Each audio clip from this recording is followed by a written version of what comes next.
Hello, everybody. I'm Stephen Nathanson, CEO and founder of Strive for More, and I want to talk about inspiration today.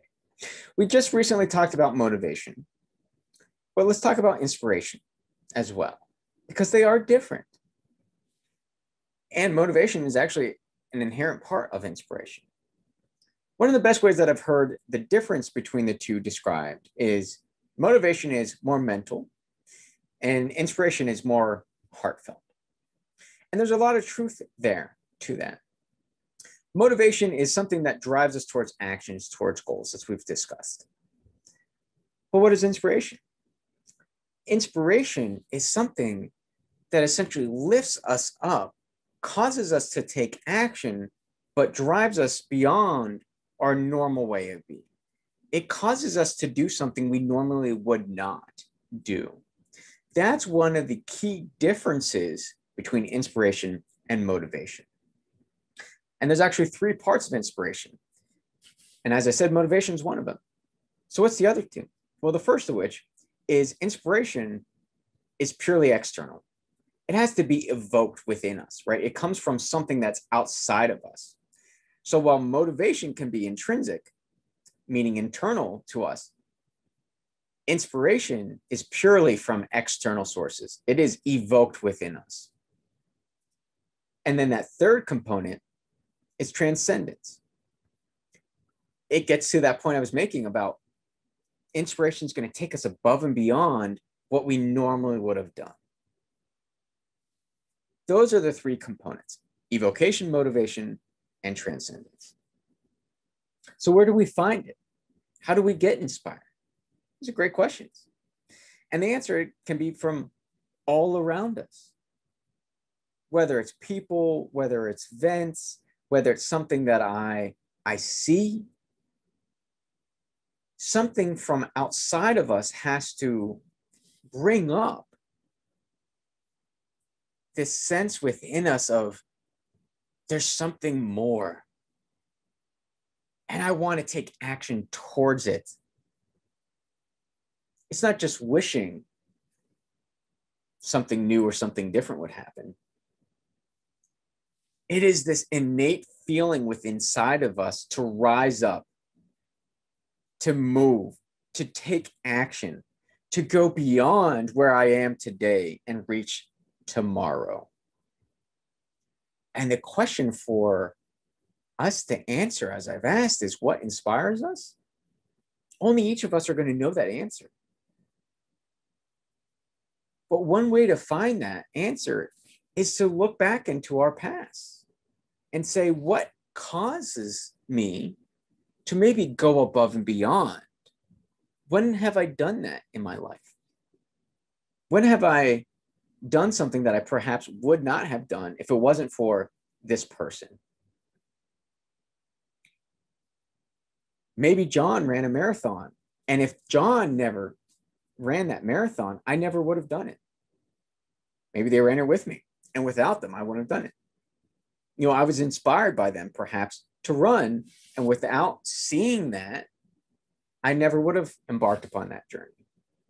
It's very much like me for working the Ironman World Championships in 2014. I had no desire to do that. In fact, I thought people who did that were crazy before I saw that. And I felt such an amazing amount of energy that was there in the support. And what that sport is truly all about is supporting each other from everywhere, no matter who you are, what you look like, where you've come from, anything else about us that makes us different. It doesn't matter. That race is a great equalizer. And without that experience, I never would be where I am today and competing in the way that I am today. It inspired me to go above and beyond my normal way of being and to take action. It was an external experience, right? I didn't come up with it on my own. I saw it. I felt it when I was there at that championships. It was evoked within me. And then it drove me to take action. It motivated me. And it took me to do things that I never would have done before, that I normally and was not at that time doing. It caused me to transcend where I was. That's what inspiration is all about. Who in your life has done that for you? What events have you seen or witnessed that have done that for you as well?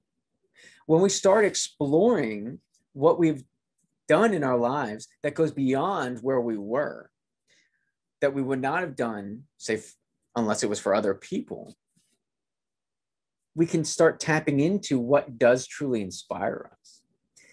Because the beauty of this and the beauty of knowing what motivates us and why they're so critical in terms of the implement part of grit is because when you know what motivates you, you know what inspires you, you can set yourself up for success in taking the right action and being driven continually to do it, especially when we come across challenges and hurdles, which are a natural thing to come across and overcome.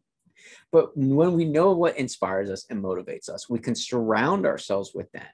That will make it easier for us to overcome those challenges that we face. That's why there's such a critical part of this implement step in grit, give, recognize, implement time, because it helps us take it one small step at a time. It helps us overcome the challenges. It helps us get rid of that negative, non-serving self-talk. And it lifts us up to get to where we want to go. Knowing what inspires us is huge because I can create environments that inspire me if I know what that is, that are going to keep me on point when I naturally start to perhaps wane in face of challenges and adversity.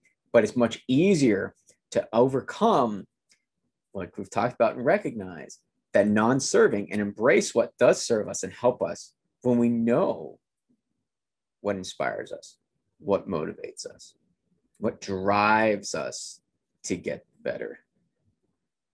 So what inspires you?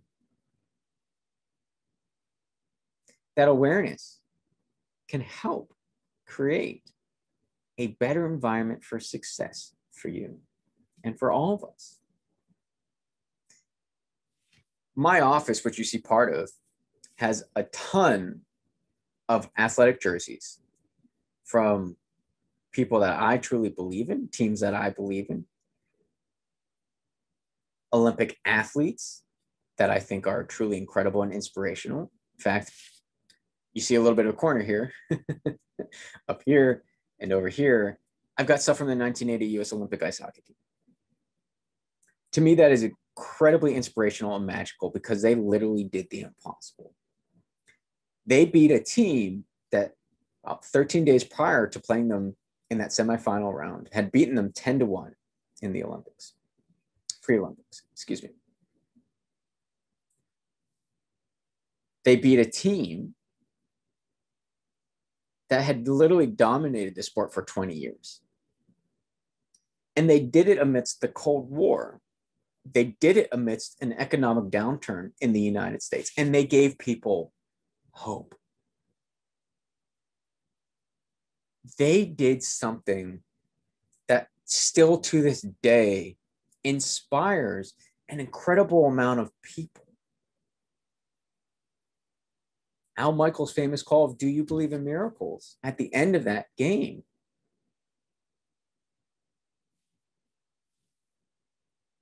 It's chilling because of what it means, what they did.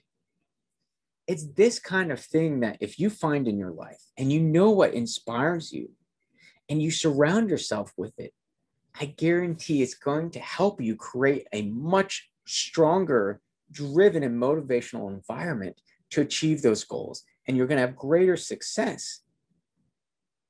Because as I was starting to describe this, and before I got distracted on my little tangent about the ice hockey team in the 1980 Olympics, was that I purposely set my office up in this way so that I every day literally stare at the things that inspire me and keep me driven towards my goals and to transcend, to get to that next level. So I'll leave you with those questions. What can you look back upon in your life that inspires you? Whether it's people, it's events, what inspires you and how can you interject that into your life right now to help you get to that next level that you're seeking to get to.